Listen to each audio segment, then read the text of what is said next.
Welcome to another episode of Remember the Great Sports, sharing my collection. Well, if you saw on the title screen, I'm going to show you probably, if not the rarest autographed item in my collection. And you're going to probably question, well, what can be so rare about a 1970s Royals yearbook? Well, the autographs inside that yearbook are what makes it a super, super rare item. And if you want to look at the autographs, you can skip ahead in the video, but I wanted to make this a two-part video because I want to show off some awesome 1970s era Royals items that I picked up throughout the years. This most recently I picked this up for just $5 at a card shop. It was sitting in a dusty corner in a box and had a $5 price tag on it, so I grabbed it. This other thing that I have, which is identical, I've had in my collection for quite a while. So what am I talking about? I am talking about the 1978 SSPC All-Star Baseball Magazine Fun Fact Book. And I've had this copy in my collection for a long, long time, and this is, was about as perfect as it can get. I actually have it in a sleeve. I actually considered getting this signed at one time. I actually never did because there's a couple people that are in this book that I've seen a couple times in person, and I run into every now and then when I go to something in Kansas City. I sometimes see these former players. But one of the things that I want to talk about is I actually picked up a second copy of this for just $5, and it's in not as great a shape, and it's probably more than what I paid. The back page is kind of bent a little bit on the back.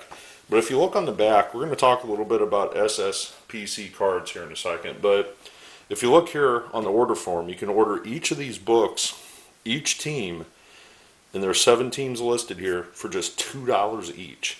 And I'm guessing it's 20 cents for each additional magazine and postage. So you roughly could get the entire 1978 SSPC set for just under $15, all in complete uncut sheet form. And the magazine features in the middle the uncut sheet of your favorite team. So the drawback about these SSPC cards is they don't have their names on the front. So you often have to look on the back to see who exactly the card is. But in this case, for the Royals, you have a couple notable Hall of Famers on this team. And the most notable Hall of Famers on this team, right up here in the top right corner, and I think they probably did that on purpose so kids or whatever could cut this out of the page, and that's George Brett. And down here is the manager, Whitey Herzog. And this was a very successful team. There's some pretty good signers actually in this. And the card shop that I was at, this was kind of a unique item. They actually had this pulled out and framed. And it was signed by the majority of the team. And I regret not taking a picture of it because I really wish I would have taken a picture of that just so I could show it on this video. But basically what they did is they took this out, and you can see the staples right here, and they got the players to sign these over the years. And this was at a card shop that I saw in Kansas, actually. So it was signed actually by everybody. It had a nice for sale price. I want to say it was like $300 or something like that, but I believe it did have the George Brett on it. I'm going to talk really, really quick about SSPC. Well, back in 1975, Sports Stars Publishing Company, or SSPC for short, came out with a set in 1975. And a lot of the players were under contract with Topps at the time because Topps basically owned the monopoly on Major League Baseball cards. Well, SSPC went to spring training one year, and you can tell a lot of these pictures are spring training like pictures. You can see on the pictures that they're literally at spring training facilities because those are definitely not Major League pictures. And secondly, most of them, all of them, are not action photos. They're posed photos, meaning they're not, game photos. I mean, you can see Al Raboski right there with some bleachers in the background. I mean, these are not guys pitching on the mound. So one of the stories that I came across, and it was actually about Bob Stinson, who I believe is not in this set. No, he's not, because he was a Royal. Bob Stinson actually would not sign his SSPC card.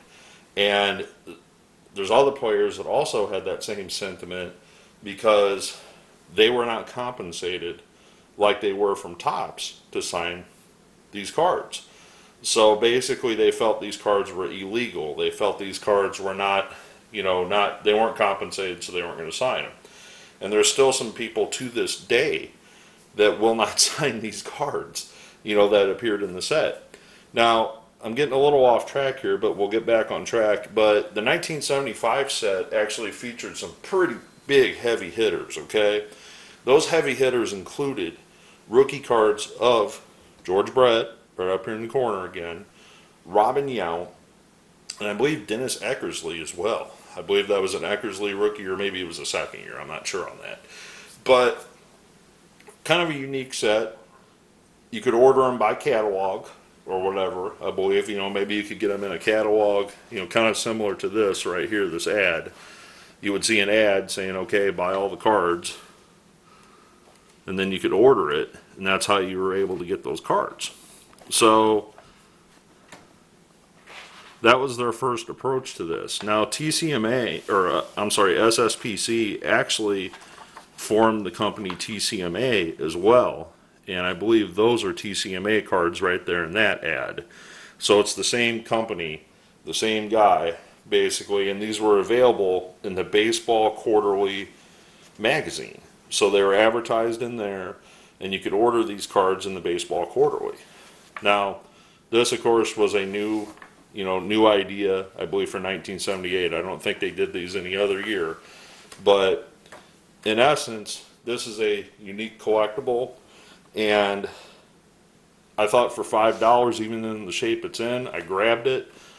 Like I said, they had another one hanging on the wall there with the actual signed cards out of that set. So I'm going to move on to the next part of this video, and I'm going to talk to you about one of the rarest autographs that I have in my collection. Two of these people died very young during their playing careers, and unfortunately one was succumbed to an illness, where the other one was actually murdered. Now, the uniqueness of this program is this was actually signed on the inside, but I have added additional signatures to it throughout the years. Now, I picked this program up, this scorecard, a 1975 scorecard, at a card show. And on the inside, the guy said, there's a couple signatures on the inside, and if you can see really closely, you can see a pencil signature right there in the corner.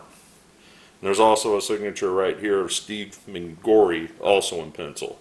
Unfortunately, one of the people I had signing this did not recognize that, and he actually signed through Steve Mingori's autograph. John Mayberry here, he at least noticed it and signed right above it. I mean, he couldn't get much closer to that Mingori autograph. But Al Fitzmaurice wrote right through it, and when Al did it, it was kind of my fault because I laid it down on the table. This was at a signing where there was a bunch of former Royals. I laid it down on the table and I said, "Oh crap, you just wrote through Mingori's name." And he stopped. He's like, "Oh man, I'm sorry. I wasn't wearing my glasses. I wasn't even paying attention. I didn't see it because it was so faintly." I said, "Al, no big deal." So below that is actually Amos Otis, the great outfielder for the Royals for many years. Up here is Frank White, one of the best Royals, one of the best second basemen to ever play the game. Above that is Steve Busby, and above that is pitcher Dennis Leonard.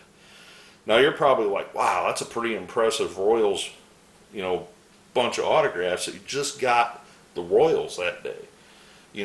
And again, this is something that over time I've put together, and I might add a couple more here or there. Hopefully not through the Bruce Dow Canton autograph in the corner, but I might add a few here or there, again, if I get a chance. But when I bought this originally, on the inside, this is what made this super rare. The Minnesota Twins in 1975 were playing against the Kansas City Royals. And that Twins roster featured some pretty notable names at the time. And it's going to be really hard to probably see this. So you got Tony Oliva on that team. But there's two names I want to point out. Now, the first name I want to point out on this is the name Lyman Bostick. Okay? Now, Lyman Bostick was actually the son of a Negro leaguer named Lyman Bostick Sr. Well, this is Lyman Bostick Jr., okay? Well, unfortunately, after his time with the Twins, Bostick moved on, and this would have been Bostick's rookie season, so this was the first year Bostick played. Bostick moved on to the California Angels. Well, unfortunately, towards the end of the September 1978 season, while he was a member with the California Angels, Lyman Bostick was murdered in Gary, Indiana, after a game against the Chicago White Sox that very day. Bostick Jr.'s murderer was declared mentally insane. The tragedy of Lyman Bostick is something that, has been documented. There are stories and there's people that talk about it, that it is out there. So I encourage you to just at least Google his name, type his name into YouTube, and watch the story of Lyman Bostick. Now, the other name that I want to point out on this is right above Lyman, and that's the name Danny Thompson. Now, Danny Thompson was a high draft pick of the Minnesota Twins. Thompson actually was somebody that the Twins regarded as the shortstop of their future, basically. After toiling his way through the minor leagues to get up to the major leagues with the Twins, Thompson would move to the Texas Rangers, and he would finish out the season of 1976 with the Texas Rangers on October 2nd, playing his last game. Shortly thereafter, just 10 weeks after Danny Thompson played his final game of baseball, he passed away at the age of 29 years old. So, why am I sharing this with you?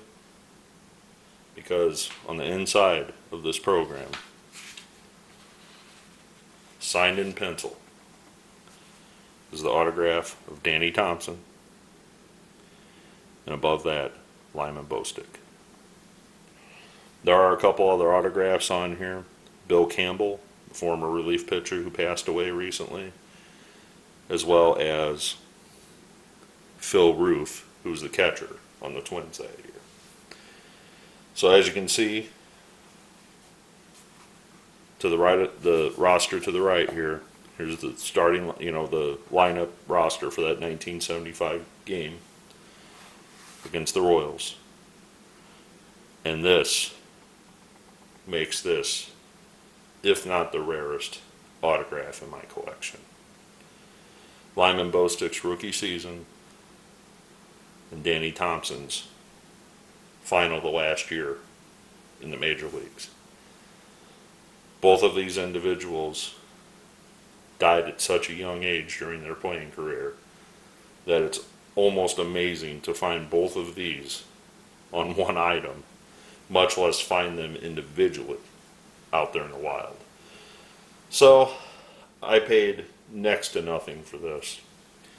I want to say I spent about $10 on this, and that was before I added all the signatures in blue Sharpie.